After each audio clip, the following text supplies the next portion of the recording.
l'état d'avancement des projets financés par la Banque mondiale à RDC et leur mise en œuvre dans le cadre du partenariat stratégique par cette institution de Bretton Woods. Cette entrevue a aussi permis de passer en revue les différentes pistes de réflexion de la Banque mondiale pour accompagner la RDC dans sa transformation économique et l'implantation des infrastructures fondamentales pour la création d'emplois et l'amélioration des conditions de vie des populations. La rentrée parlementaire, session ordinaire de mars 2023, s'est ouverte sur fond des grandes attentes d'ordre sécuritaire et électoral. La haute cour militaire s'est dit compétente pour juger un député national accusé de haute trahison. Et les ponts reliant Mombasa à Beni s'est écroulé, une situation qui fait craindre la flambée de prix de produits provenant du Nord Kivu vers l'Ituri. Semaine en 5, sélection et commentaires de Françoise Bouelawaki.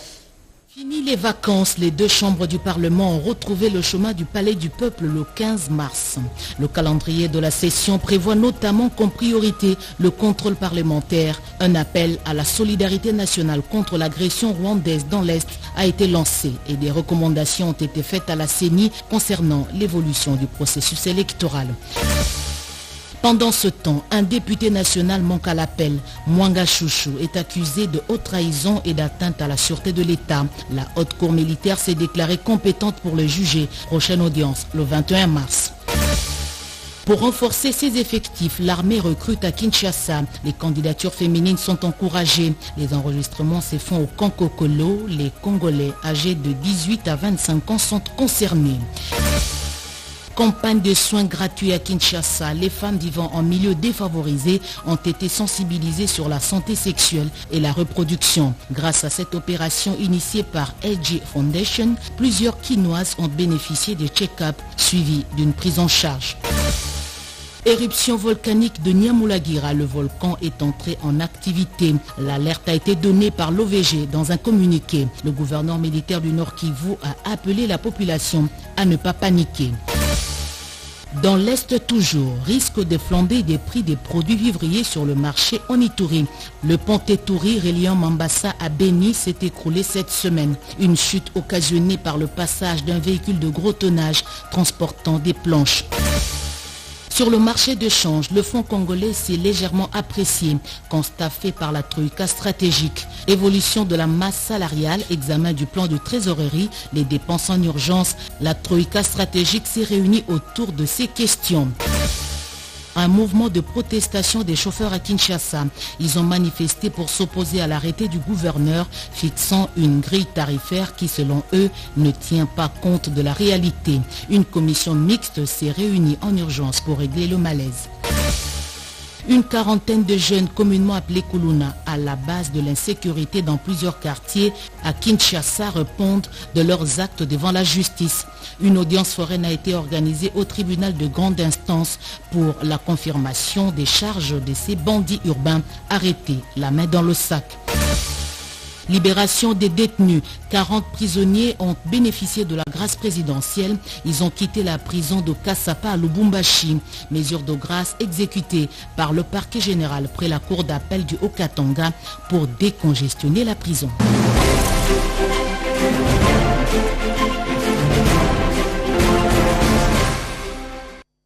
Les femmes domestiques qui jouent le rôle de nounou dans nos familles pour l'encadrement de nos enfants, est-ce que leur influence est négative ou positive pour l'éducation de nos enfants? La réponse dans ces dossiers signés Mami Kadima.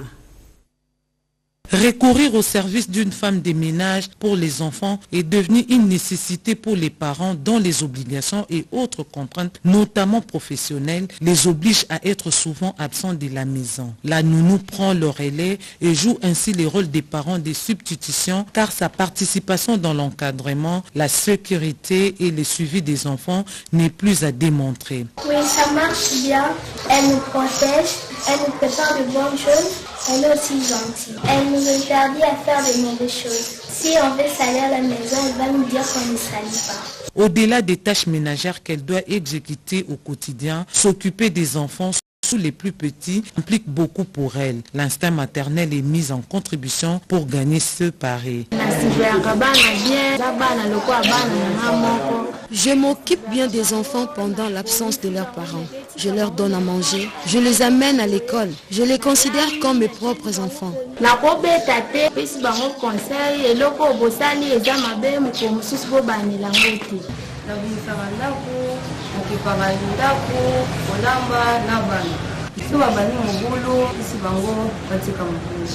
Pour les parents, la nounou est une alliée des tailles. Néanmoins, son influence sur le plan éducatif inquiète pour diverses raisons. Nous avons besoin de ces gens. Elles nous aident dans les tâches ménagères, nous accompagnent dans la vie pour tous les travaux domestiques. Et les femmes de ménage peuvent influencer, que ce soit négativement, que ce soit positivement, l'éducation de nos enfants, parce que il y a certaines choses que nous trouvons anormales, que elle, vu son éducation, d'où elle provient, c'est normal pour elle. Et vu qu'elle reste souvent avec les enfants, elle peut influencer l'éducation de mes enfants. Et vu que je suis pas là, c'est vrai que je vais donner mes principes, je vais donner mes règles, mais quand je suis pas là, je suis pas là. Lorsque on a des parents qui sont occupés par le travail, à chaque fois que nous sollicitons de pouvoir engager ses employés, nous en sortons quelquefois déçus. Faisons très attention pour l'éducation de nos enfants parce que nous sommes tenus à veiller chaque fois sur l'éducation des enfants parce que les bonnes ne sont forcément pas bonnes. Il y a des enfants qui commencent à acquérir des habitudes qu'ils n'avaient pas avant, des situations à prendre avec beaucoup de pincettes et beaucoup de prudence. Dès l'avis d'un psychologue, il faut des préalables pour s'assurer de la qualité des services de ces personnes commises aux tâches ménagères, couplées à l'encadrement des enfants. On peut avoir une bonne d'un niveau très bas qui passe beaucoup de temps avec l'enfant. Cela va impacter certainement le développement de l'enfant. Et ça doit être une question préoccupante pour nos familles, pour l'État congolais, pour assurer le bon sein de développement de l'enfant. Il faut qu'on organise la formation des nounous ou des nourrices en attendant qu'on forme les assistants ou les assistantes maternelles. Être nounou ou femme de ménage permet à plusieurs femmes de subvenir aux besoins de leur famille. Leur service auprès de ceux qui les emploient apporte soulagement certes, mais les parents doivent veiller au grain pour leur influence sur leurs enfants soit beaucoup plus positive que néfaste pour un développement intégral des enfants. Né d'une famille musulmane, Rukia Ramazani a échappé aux exigences de la culture musulmane grâce au soutien de sa mère, aujourd'hui devenue secrétaire générale aux petites et moyennes entreprises et artisanat. Son portrait avec Wavingana. Femme musulmane, Rukia Ramazani Zadi est secrétaire générale aux petites et moyennes entreprises et artisanats depuis près de 3 mois. Licenciée en chimie, apprenant en 3e cycle en environnement à l'UNIKIN et en entrepreneuriat dans un institut de management de la capitale. Cette femme a échappé aux exigences de la culture musulmane grâce au soutien de ses parents et surtout de sa mère. Rukia Ramazani Zadi est mariée à M. Rachid Moussa. Son poste de secrétaire général au PMEA ne l'empêche pas d'accomplir ses obligations en tant que mère d'une famille nombreuse. Pour bien gérer son personnel, Rukia Ramazani s'appuie sur un certain nombre de valeurs. Quand on est objectif, c'est facile de gérer et on peut éviter beaucoup de problèmes. Alors le grand secret, c'est l'application des lois. Les bonnes manières aussi se trouvent dans l'éthique professionnelle. Et il y a aussi la dimension spirituelle qui intervient aussi pour être dans les limites que Dieu a fixées. Parlant de l'islam trop souvent présenté comme une religion qui n'œuvre pas pour l'épanouissement de la femme, l'opinion était valable pendant un certain temps, mais après la situation a largement évolué. On n'a pas toujours tort aussi. C'est parce que les musulmans aussi n'ont pas beaucoup étudié. Il y a des causes historiques, les catholiques qui sont venus évangéliser. Alors ils ont imposé pour étudier. Il fallait se faire baptiser. Ceux qui ont accepté que leur fils ou bien leur fille soit baptisé, les enfants ont étudié. Avec le temps, on devait changer la donne. Mais lorsque vous vous déplacez, vous allez dans d'autres pays, vous allez trouver des musulmans qui ont étudié. Ça ne constitue pas un frein, mais c'est plus que statistiquement, ils ne sont pas nombreux. En ces temps où la mode et à l'adaptation des nouvelles technologies de l'information et de la communication, la femme peut-elle courir les risques de se mettre hors de ses champs? La secrétaire générale, Rukia Ramazani Zadi, lance un appel pressant aux femmes à s'adapter au nouveau contexte. Nous devons nous conformer à ces changements. Oui, le monde change, nous devons aussi changer avec lui. Si nous traînons les pas, les autres seront à 100 mètres, nous sommes encore à 2. Donc les femmes, et surtout dans le secteur où je suis, devons tout faire pour que cette numérisation-là puisse être effective par rapport à l'environnement mondial. Dans tous les domaines, nous sommes vraiment obligés de nous y conformer. Malgré les difficultés rencontrées dans son parcours, cette femme s'est frayé un chemin qui a une valeur pédagogique et qui mérite d'être suivi.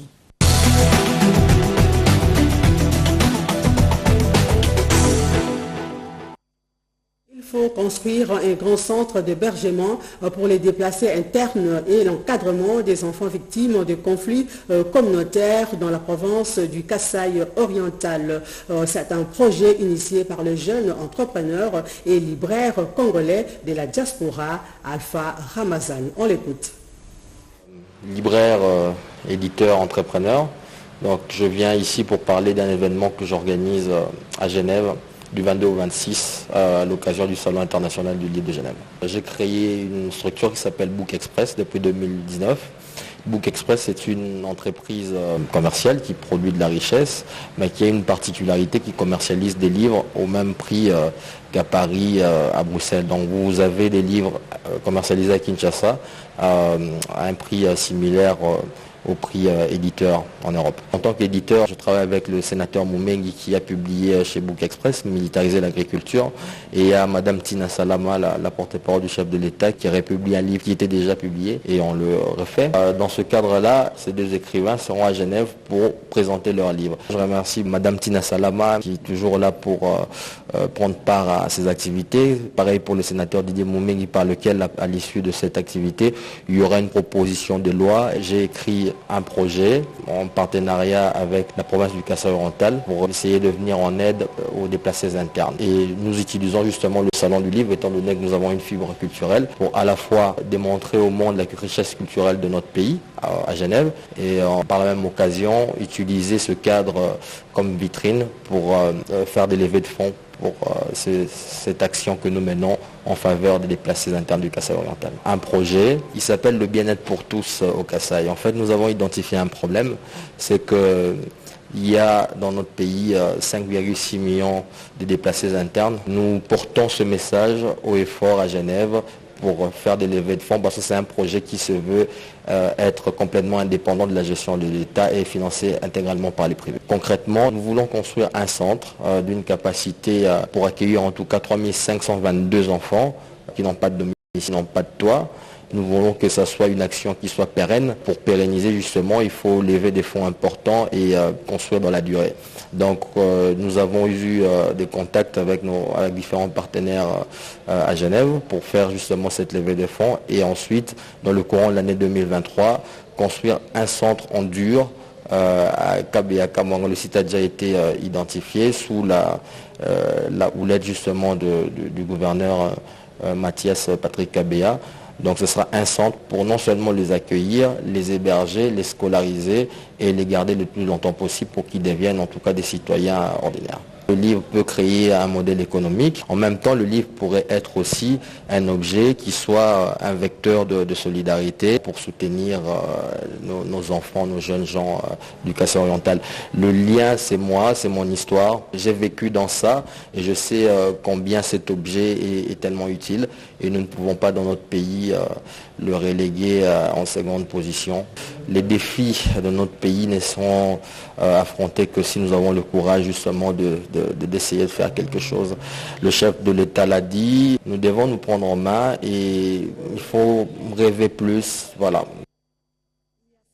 L'archevêque de Kinshasa, le cardinal Mosengo, reconnaissait les messages d'Nzete et Kaouka en proclamant Marie Immaculée, mère du désarmement. Aujourd'hui, les messages retentissent encore après les passages à Kinshasa du pape François.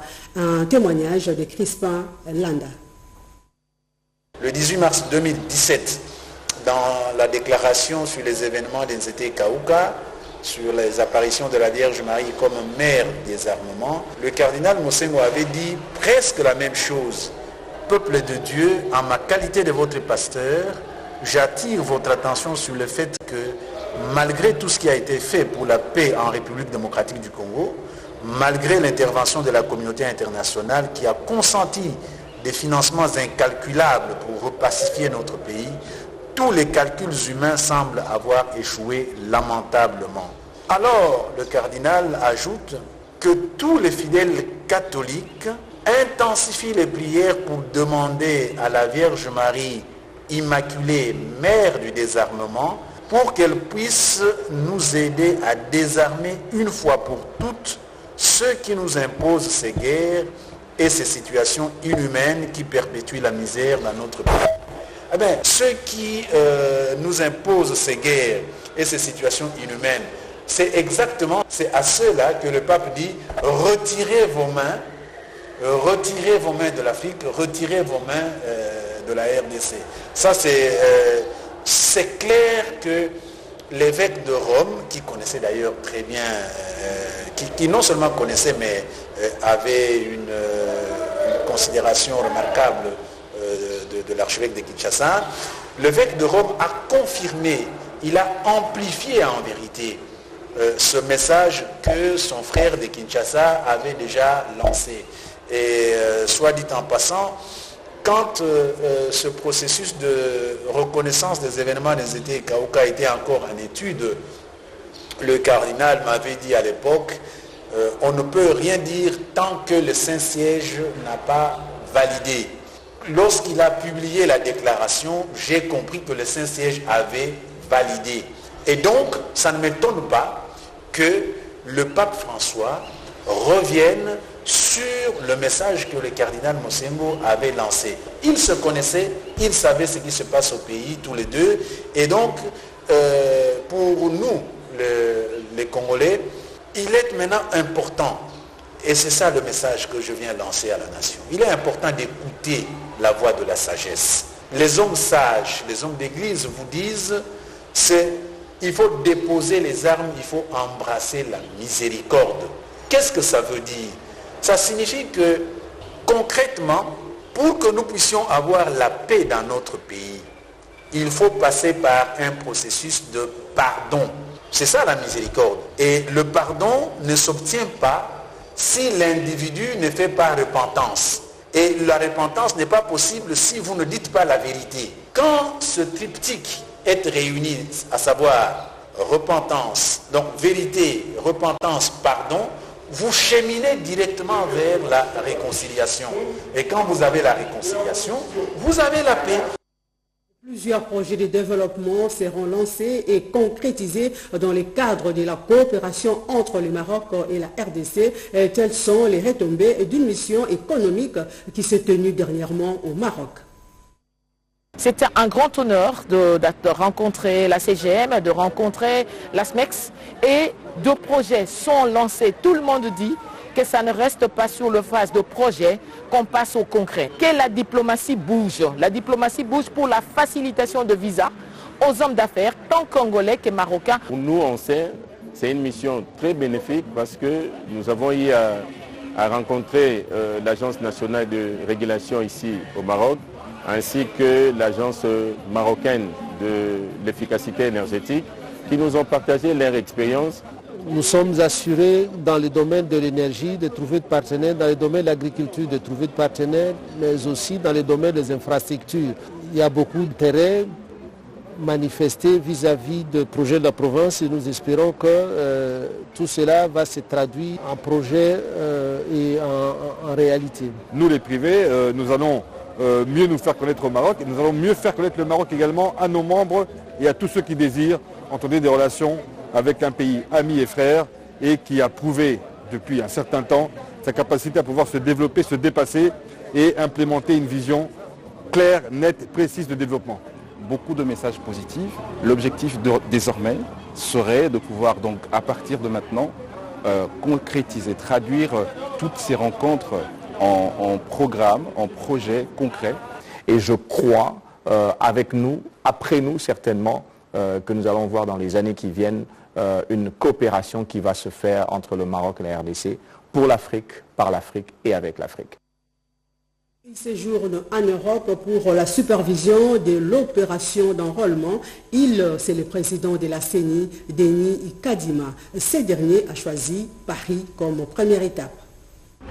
Bonjour. Aussitôt arrivé à Paris, le président de la Commission électorale nationale indépendante, Denis Kadima Kazadi, a été accueilli par le chargé d'affaires à l'ambassade de la RDC où se trouve le bureau d'enrôlement. En visitant les bureaux d'enregistrement, le président de la CENI a exprimé sa satisfaction, mais surtout sa joie de voir la diaspora congolaise participer pour la première fois au scrutin. Avoir 5500 à peu près, et ça continue à augmenter, les Congolais venant pas seulement de Paris, mais de l'intérieur aussi, c'est un grand sacrifice et nous apprécions cela et nous sommes satisfaits. Denis Kadima Kazadi a par la suite rencontré tous les membres du bureau à l'issue de cette réunion où plusieurs points ont été évoqués concernant notamment les Congolais qui n'ont pas pu s'enrôler faute de documents. Celui qui n'a pas pu s'enrôler aujourd'hui, nous l'encourageons à participer aux efforts de réforme, parce qu'il y aura sans doute des réformes, aux efforts de réforme pour qu'en 2028, la procédure soit beaucoup plus souple. Ainsi, cette personne et d'autres, bien d'autres, pourront aussi s'inscrire. Donc, ne voyons pas les choses de façon limitée dans le temps. Nous sommes en train de jeter les jalons de cet aspect du vote, mais c'est pour l'avenir. En ce qui concerne la tenue des élections le 20 décembre 2023, Denis Kadima Kazadi a rassuré sur le respect du calendrier. Je vous dis que le 20 décembre 2023, donc cette année, il y aura élection. Donc il n'y a pas, c'est nous qui les organisons. Nous avons un calendrier électoral. Si vous allez consulter le calendrier, vous allez voir que nous sommes à jour.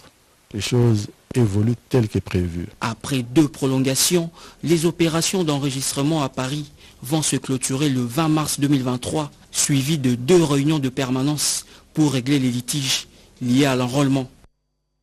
Direction Lubumbashi où les salles rénovées des réanimations des cliniques universitaires viennent d'être inaugurées dernièrement par les recteurs Gilbert Kishiba. Suivez.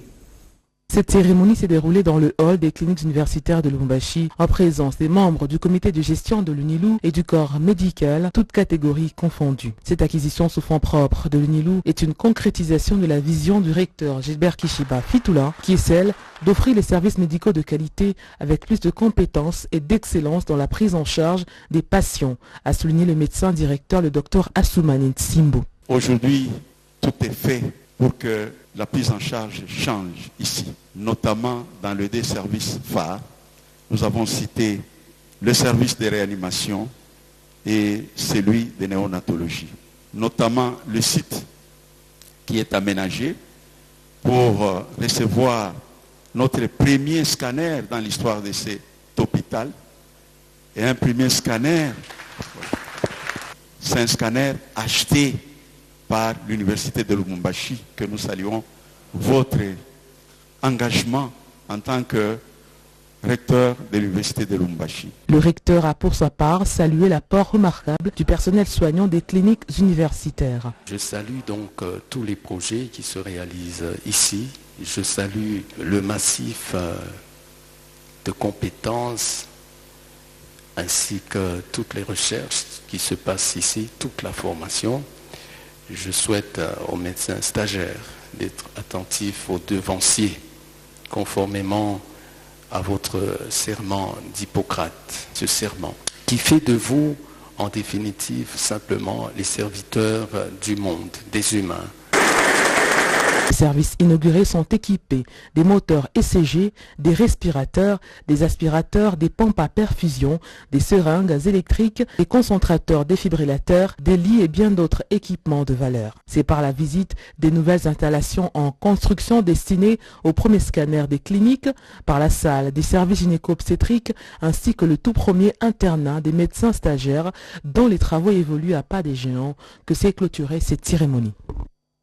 Les filles et garçons de la commune de Kimbanseke se sont fait enregistrer volontairement pour rejoindre l'armée congolaise. Et c'est pour répondre à l'appel du chef de l'État, celui de défendre la patrie. Les détails avec José Baïtombo. Ils Ils sont tous jeunes âgés de 18 à 25 ans. Ils ont pris l'engagement de défendre la patrie. Ces jeunes du quartier Nzoko, dont la commune de Kimbanteke, qui se disent prêts à porter bientôt l'uniforme de l'armée nationale, armes à la main, sont venus répondre à l'appel du chef de l'État Félix Antoine Tshisekedi Tshilombo, relayé plusieurs fois à travers les médias par les mouvements de réveil de la jeunesse de John Mayantita et les concours des ONGD Relance et Restauration de la vie sociale et Kimana Beton. Suite à l'appel de son Excellence Monsieur le Président de la République pour le recrutement des jeunes dans l'armée. Et cet appel a été réitéré par le président d'un parti politique communément appelé MRJCO. Et cet appel, ça nous a permis aussi de sensibiliser nos membres, de sensibiliser la jeunesse pour qu'ils puissent adhérer à l'armée. Pour le lieutenant Issa Konoweta du corps d'armée, il faudrait disposer d'une bonne moralité et d'autres critères. Si nous sommes aujourd'hui ici, c'est juste pour faire voir aux jeunes l'importance de l'armée et l'informer qu'est-ce qui se passe dans l'armée et l'écouter aussi leurs besoins, pourquoi intégrer dans l'armée. Et c'est pour cela que nous sommes envoyés ici par notre colonel Jacques Moutombo de la 14e région militaire. Relance et restauration de la vie sociale et Kimana Beto appelle d'autres jeunes à leur emboîter les pas.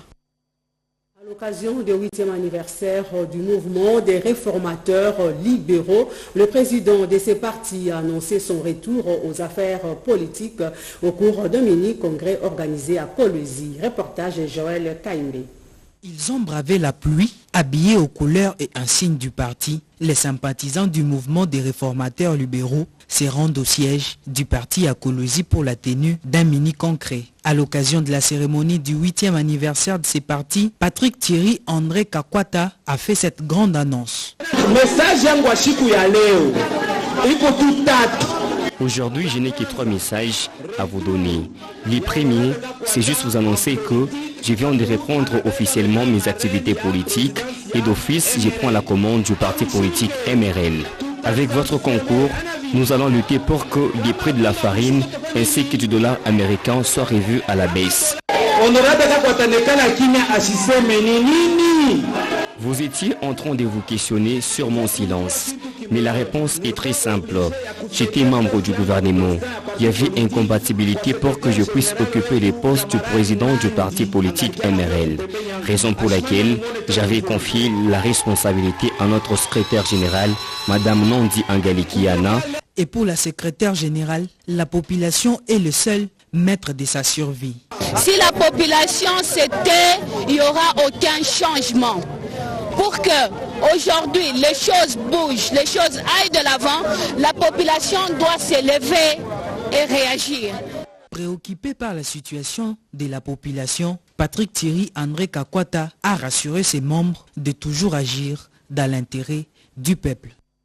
Marche de soutien des femmes membres du parti UCC. Elle dénonce l'agression de la RDC et les comportements des M23 vis-à-vis des femmes dans l'est du pays. Le mois de mars est une occasion pour les femmes de toutes catégories de faire entendre leur voix, sans omettre le thème qui est orienté vers le numérique. Elle met à profit ce mois de mars pour décrier la situation désastreuse qui a lieu dans l'est de la République démocratique du Congo avec la guerre d'agression. Les femmes de la Ligue de l'Union congolaise pour les changements UCC ont marché samedi dans les rues de Kinshasa. Question pour elle de sensibiliser les femmes sur la grande activité du 31 mars. Cette marche est partie de Kianza dans la commune d'Engaba jusqu'à l'échangeur de Limete, en passant par le rond-point Super Lemba avant de regagner leur siège à Ngaba. La date du 18 mars était programmée pour une grande marche de santé pour toutes les femmes de l'ICC. Cette marche de santé nous a aidés pour notre sensibilisation parce que nous avons une grande journée au sein de notre parti. Nous sommes censés de faire appel à toutes les mamans de la RDC. Le 31 mars, nous serons là de 8h30 à 14h pour notre grande manifestation. Les femmes de l'UCC ont également saisi cette opportunité pour dénoncer l'agression dont la RDC est victime de la part du Rwanda sous couvert du M23. Nous sommes venus encore sensibiliser ces mamans à propos de nos mamans qui souffrent à l'Est à ce moment et soutenir encore nos soldats qui sont au front pour les Congo. Avant de réitérer leur soutien au chef de l'État, Félix-Antoine Tshisekedi Tshilombo, et aux FARDC qui se battent au prix de leur sang pour la défense de notre pays. Terminons ce journal par cette rencontre des femmes à Lubumbashi, les amis de Sama Lukonde, à l'occasion du mois de mars, mois dédié aux droits des femmes. La célébration du mois de mars marquant la lutte de droits de la femme, les femmes membres de l'association Chambre lucrative Les Amis de Sama Lukonde Kenge se sont retrouvées jeudi 16 mars 2023 au complexe Omnisport Kiweli en vue de marquer d'un cachet spécial. Venus de toutes les communes de Lubumbashi et d'ailleurs, ces filles et femmes se sont amassées autour du coordonnateur national de la Salou, Ben Nyemboué, et du conseiller spécial du Premier ministre congolais Jean-Michel Sama Lukonde Kenge, autorité morale de la Salou, ainsi que les hauts cadres de la dite structure. La journée internationale dédiée aux droits de la femme, retenue universellement en date du 8 mars. En sa qualité de coordonnateur national des Amis de Sama Lukonde, Ben Nyemboué a tenu à exprimer sa profonde gratitude à l'égard des filles et femmes qui ont répondu massivement en cette rencontre. Le conseiller spécial du chef de l'exécutif national, Romulus Kisambe, a rapporté le message du chef de la primature congolaise.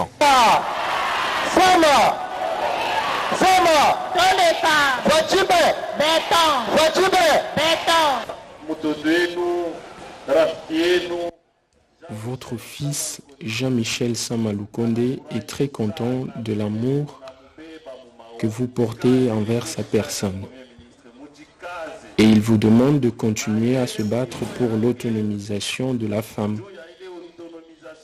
Nous allons démarrer un programme pour soutenir vos projets.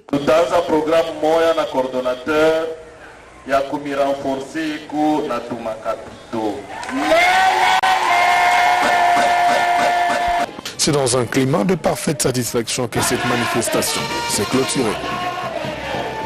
Merci de nous avoir suivis. Merci à toute l'équipe. Je cite Atacha Machini, Alain Galia, José Dimonekene et Gabi Ikonga. Excellente soirée sur la RTNC et au revoir.